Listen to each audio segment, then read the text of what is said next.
Abbiamo visto l'allarme manuale. Allarme manuale ovviamente è quell'allarme che viene inviato nel momento in cui percepiamo di stare male, quindi vogliamo comunicare tempestivamente la nostra posizione e comunque il nostro stato di malessere.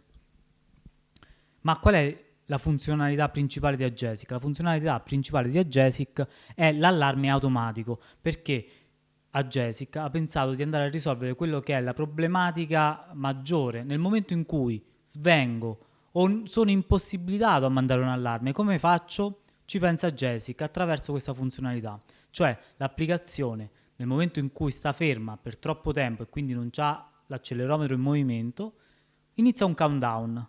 Questo countdown è quel countdown configurabile, configurato in precedenza sul pannello di controllo.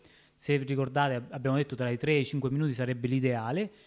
Passati questi minuti, l'applicazione manda un segnale di allerta prima all'operatore, che dura circa un minuto, che gli ricorda con una sveglia proprio sonora, gli ricorda: guarda che sto per mandare un allarme. Quindi se per un qualsiasi motivo ho appoggiato il telefono da qualche parte, mi basterà riprendere il telefono in mano e far sì che l'applicazione continui a funzionare. Altrimenti, passato quel minuto, parte l'allarme al pannello di controllo, che come abbiamo visto manderà delle informazioni, l'abbiamo visto nel pannello di controllo, e gli SMS associati.